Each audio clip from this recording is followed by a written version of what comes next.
Good morning everyone. This side is Shalu from Raju Modern School. This is the second part of this lesson.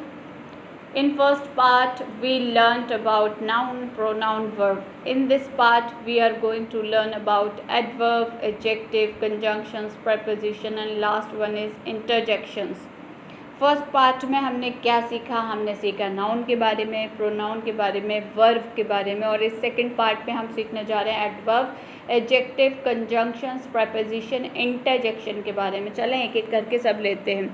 Adverb से पहले बात करना चाहूँगी verb की, जो कि हमने फर्स्ट पार्ट में सीखा। वर्ब क्या होता है? वर्ब होता है एक्शन, जो एक्शन हम लोग करते रहते हैं सुबह से रात तक, इवन काम ही से नहीं रिलेटेड है।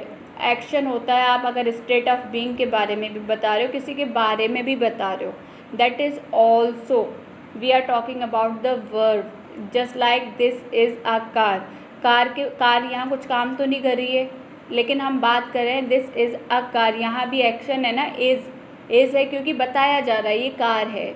ठीक है, अब मैं एडवर्ब की बात करूँ, वही सिंपल एग्जांपल लेती हूँ। ये कार बहुत तेज़ चलती है, ये कार बहुत धीरे चलती है, ये कार बहुत टाइम लेती है। ठीक है, अब ये आप कह रहे हो धीरे चलती है, तेज़ चलती है, टाइम लेती है, तो आप क्या कर रहे हो? आप एक्स्ट्रा इन्फॉर्मेशन दे रहे हो। ठीक है, जो एक्स्ट्रा इन्फॉर्मेशन आप ऐड करते जा रहे हो वर्ब के बारे में, तो these things are called the adverb. ठीक है, यही एडवर्ब होते हैं आपके। An adverb is a word. Adverb ऐसा शब्द होता है that is used to add something, जिनका यूज़ किया जाता है ऐड करने के लिए वर्ब में। ठीक है, टू द मीनिंगफुल बनाने के लिए, जिससे कि आप समझ जाओ कि आप कहना क्या चाह रहे हो। ठीक है, of a verb an adjective और अनदर एडवर्ब फॉर एग्जाम्पल। अब ये मॉडिफाई किस किस को करता है? सिर्फ वर्ब को नहीं करता है, ये मॉडिफाई करता है आपके एक वर्ब को, एडजेक्टिव को और खुद अपने आप को भी मॉडिफाई करता है। ठीक है, कैसे? अभी एग्जाम्पल देते हैं। She arrange the flower quickly. उसने फूलों का इंतज़ाम फटाफट कर लिया। क्विकली आ रहा है ना। अब ये भी तो हो सकता था शी अरेंज द फ्लावर, उसने फूलों का इंतज़ाम कर लिया, लेकिन अब आपको ये नहीं पता चल रहा ना कि उसने देर में किया कि जल्दी कर लिया।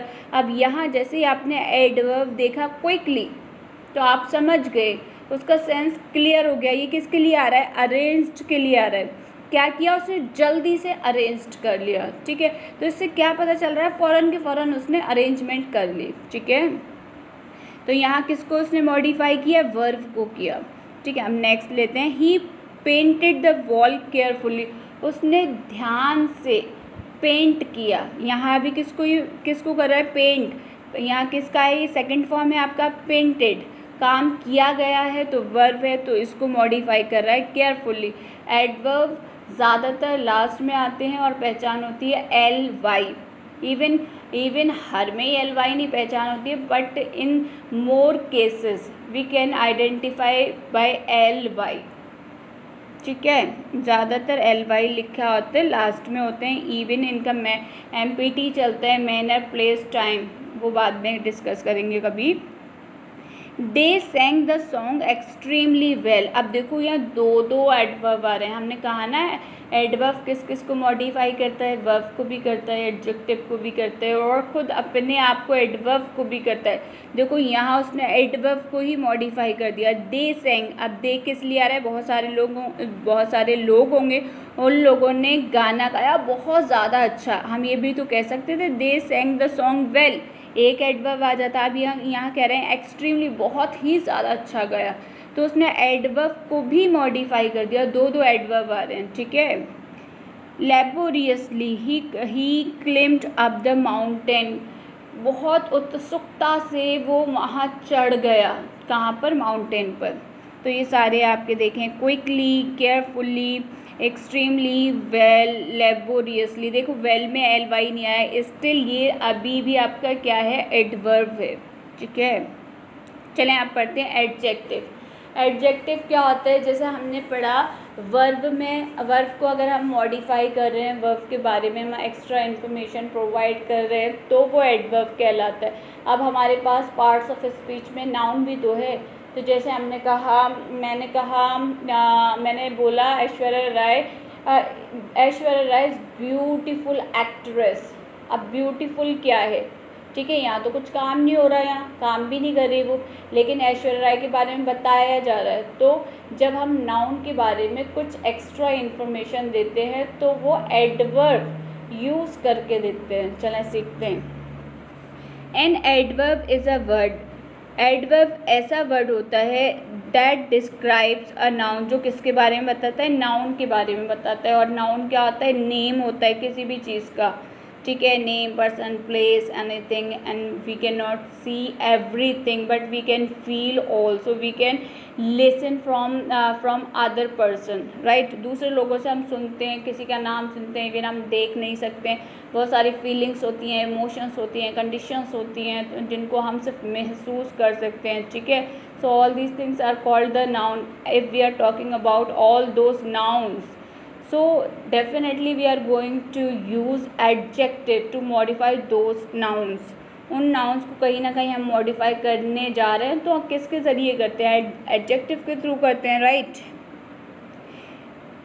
There are different types of adjectives. अब adjectives बहुत तरीके के होते हैं, देखते हैं कौन कौन से होते हैं। That tell us more about noun, जो हमें नाउन के बारे में और ज़्यादा इन्फॉर्मेशन देते हैं। फॉर एग्जाम्पल क्या है, the kingfisher is a colourful bird. अब ठीक है, बर्ड है कोई, ये किंग फिशर है, कोई बर्ड होगी, चिड़िया होगी। अब हम ये भी तो कह सकते हैं the kingfisher is a bird, की एक चिड़िया है, अब उसके बारे में इन्फॉर्मेशन दे रहे हैं कि वो कलरफुल बर्ड है। कैसी है, उसके अंदर रंग है उस चिड़िया के अंदर, राइट। तो ये क्या है, एडजेक्टिव है। I have a warm coat, मेरे पास एक गर्म कोट है। कोट के बारे में एक और इन्फॉर्मेशन दी कि वो गर्म है, ठीक है। आप ये भी कह सकते थे I have a stylish coat, अभी स्टाइलिश कह रहे हो, ठीक है। I have a party wear coat, तो जो आप extra information what you are providing, so these words are called the adjective, right. This is an old fort, ये एक पुराना किला है, ठीक है। अब ये ओल्ड लगा दिया तो ये क्या है, एडजेक्टिव है। अगर यही आप कह सकते हो ये नया किला है, ये टूटा हुआ किला है, ठीक है। तो ये सारे आप जो एक्स्ट्रा इन्फॉर्मेशन प्रोवाइड करा रहे हो, यही आपकी एडजेक्टिव हैं। Please show me the correct method to do it, please मुझे करेक्ट मेथड दिखाइए इसको करने का, ठीक है। तो यहाँ पर क्या आ गया, करेक्ट। अब पढ़ते हैं कंजंक्शंस। कंजंक्शंस क्या होते हैं, ये कनेक्टर्स कहलाते हैं। टू सेंटेंसेस को आपस में जोड़ देते हैं, देखते हैं कैसे। A conjunction is a word, conjunction ऐसा शब्द होता है दैट इज़ यूज्ड, जिनका यूज़ किया जाता है टू जॉइन वर्ड्स, जिनका यूज़ किया जाता है टू वर्ड्स को जॉइन करने में, फ्रेजेस को जॉइन करने में। फ्रेजेस क्या होते हैं, there is not a verb नहीं होती है वहाँ पर, आपके टू वर्ड्स और more than two words can be seen, दो या दो से ज़्यादा वर्ड हो सकते हैं, that is called the phrase, वो फ्रेज बुलाए जाते हैं। और सेंटेंसेस, ये किन किन को जोड़ती है, कंजंक्शंस टू वर्ड्स को जोड़ती है, फ्रेजेस को जोड़ती है और टू सेंटेंसेस को भी जोड़ सकती है। फॉर एग्जाम्पल के तौर पे, Sita and Gita are twins. अब यहाँ किन को जोड़ा, उसने टू वर्ड्स को जोड़ा, सीता एंड गीता। अब ये जो एंड आया है ये जोड़ा है इसने, किससे, तो यही आपका कंजंक्शन से। आर ट्विंस, दोनों जुड़वा हैं, ठीक है। Sita and Gita are twins, दोनों जुड़वा हैं। अब सेकंड सेंटेंस देखते हैं। इट स्टार्टेड रेनिंग, बारिश शुरू हो गई थी, ठीक है। बट लेकिन अब ये देखो, ये जोड़ रहा है सेंटेंस। अगर मैं ये कहूँ सीता गीता आर ट्विंस, यहाँ सेंस नहीं आएगा। अभी मैं यहाँ कहूँ, देखो यहाँ पर क्या है, टू सेंटेंसेस हैं। इट स्टार्टेड रेनिंग, बारिश शुरू हो गई थी, but we managed to find a shelter, लेकिन हम शेल्टर ढूंढने में कामयाब रहे। शेल्टर वो चीज़ होती है जहाँ हम रुक जाते हैं, ठहर जाते हैं, that is called a shelter, ठीक है। तो हम किसी भी तरीके से कामयाब हो गए शेल्टर को ढूंढने में। अब इसको जोड़ा किससे, आपने बट से, ठीक है। This is a conjunction, third है आपका शी कंप्लीटेड द टास्क, उसने अपना काम पूरा कर लिया। दो शी वॉज टायर्ड, हालांकि वो थकी हुई थी। नेक्स्ट वन है आपका आई डोंट माइंड, मुझे नहीं बुरा लगता। ट्रैवलिंग बाय अ बस और बाय अ कार, मैं माइंड नहीं करती, चाहे मैं ट्रैवल बस से करूँ चाहे मैं कार से करूँ, जो भी मुझे मिल जाए मैं कर लेती हूँ। तो ये क्या कह रहा है, और यहाँ दो लगा दिया, चाहे बस मिले चाहे कार मिले। तो क्या कर रहे हो आप, जोड़ रहे हो सेंटेंसेस को, वर्ड्स को, फ्रेजेस को। This is all about conjunctions. अब पढ़ते हैं प्रेपोजिशन। प्रेपोजिशन क्या होते हैं, पहले तो हमको राइट प्रोनाउंसिएशन सीखनी है। प्रीपोजिशन नहीं है, ये प्रेपोजिशन है, प्रेपोजिशन, ठीक है, PRE, प्रेपोजिशन। नाउन से आने वाले शब्द प्रेपोजिशन कहलाते हैं, जैसे कि आपने पढ़ा होगा इन, एट, ऑन, ऑफ, ये सारे क्या हैं, प्रेपोजिशन है। लेकिन इनका काम क्या है, प्रेपोजिशन ऐसे शब्द होते हैं जो नाउन प्रोनाउन का दूसरे पार्ट्स ऑफ सेंटेंस से रिलेशन दिखाते हैं।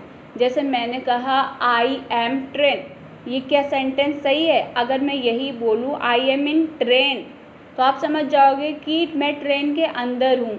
और अगर मैं बोलूँ आई एम ट्रेन, क्या मैं ट्रेन हूँ? नहीं ना। तो ये बताते हैं कनेक्शन, नाउन प्रोनाउन का दूसरे वर्ड से कनेक्शन बताते हैं। और कंजंक्शंस क्या करते हैं, ये जोड़ते हैं आपस में, ठीक है। चलें, अब preposition is a word, preposition ऐसे शब्द होते हैं that shows the position of a noun, ये क्या दिखाते हैं, नाउन की पोजीशन दिखाते हैं, नाउन से पहले आते हैं। ट्रेन क्या है, मैंने कहा I am in the train, मैं ट्रेन में हूँ। ट्रेन क्या है, नाउन है, और नाउन से पहले क्या आ रहा है, इन आ रहा है। तो ये हमेशा नाउन से पहले आते हैं, याद रखिएगा।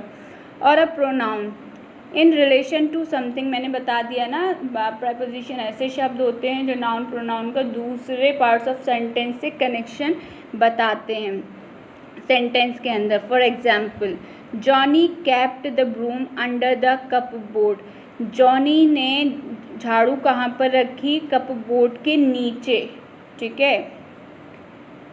There is a range of mountains behind our house, हमारे घर के पीछे माउंटेन्स की बहुत बड़ी श्रृंखला है।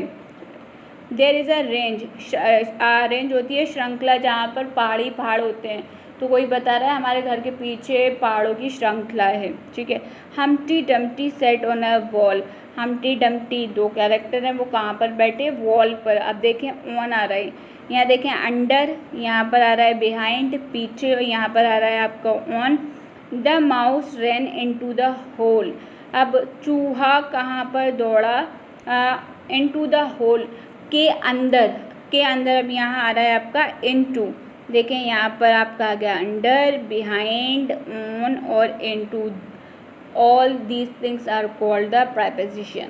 चले अब इंटरजेक्शन पढ़ते हैं। इंटरजेक्शन होते हैं जो सडन फीलिंग आती है, आपको अचानक से आपको प्रोड्यूस हो जाती है, अचानक से आप फील करने लग जाते हो। So this is called the interjections. पढ़ते हैं, चलिए। An interjection is a word, interjection ऐसा वर्ड होता है यूज्ड टू एक्सप्रेस, जिसका यूज़ किया जाता है एक्सप्रेस मतलब दिखाने के लिए किया जाता है। एन इमोशंस, जो भी आपके भाव हैं, आप खुशी महसूस कर रहे हो, दुख महसूस कर रहे हो, दर्द महसूस कर रहे हो, these are called the emotions. और अ सडन फीलिंग, और अचानक से उत्पन्न हुई फीलिंग, अचानक से आए हुए फीलिंग। आप किसी पार्क में गए, आपने पार्क देखा, आप कह रहे हो wow wow what a beautiful flower, कोई फूल वहाँ पे आपने देखा तो एकदम अचानक से फीलिंग आई, ठीक है। तो यही सारी चीज़ें कहलाती हैं इंटरजेक्शन। फॉर एग्जाम्पल, हुर्रे, तो ये देखो, ये हुर्रे के बाद ये क्या आ रहा है, एक्सक्लेमेटरी साइन आ रहा है, ठीक है। The president has just declare a holiday tomorrow, wow, hurray मतलब ये कह रहा है हुर्रे, जो प्रेसिडेंट ने, राष्ट्रपति ने घोषणा कर दी है कल की हॉलीडे की, कल छुट्टी रहेगी। तो कह रहे हैं हुर्रे, मज़े आ गए, ठीक है। Wow, that was a truly great escape, सच में ये बहुत अच्छा, सच में अच्छा तरीका है बचने का। वाओ, जैसे हम कहते हैं ना वाओ, क्या है ये, तो अचानक से फीलिंग्स आ रही हैं। आउच, आप कुछ काम कर रहे हो और आपका पैर में लग जाती है, आप कहते हो, यहाँ सिर्फ मैं आउच अपना बता रही हूँ, सेंटेंस का नहीं बता रही हूँ। आउच, आप कुछ काम कर रहे हो, आपका हाथ जल गया, आप कहते हो आउच, अचानक से फीलिंग आई नहीं, तो ये क्या है, ये इंटरजेक्शन से इनके बाद आपको ये एक्सक्लेमेटरी ज़रूर लगाने होते हैं, जैसे कि क्या एक्सप्रेस करना चाहते हो आप, अपनी फीलिंग्स एक्सप्रेस करना चाहते हो। रे, दैट वॉज अ नेस्टी कट, ये कैसा कट था, नेस्टी कट था। चलें लास्ट देखते हैं। But it is really cold in here, ये कहते हैं ना बहुत ज़्यादा ठंडे, तो ये हो गया आपका interjection. Now this chapter is complete, आपका चैप्टर हो गया complete. Thank you very much.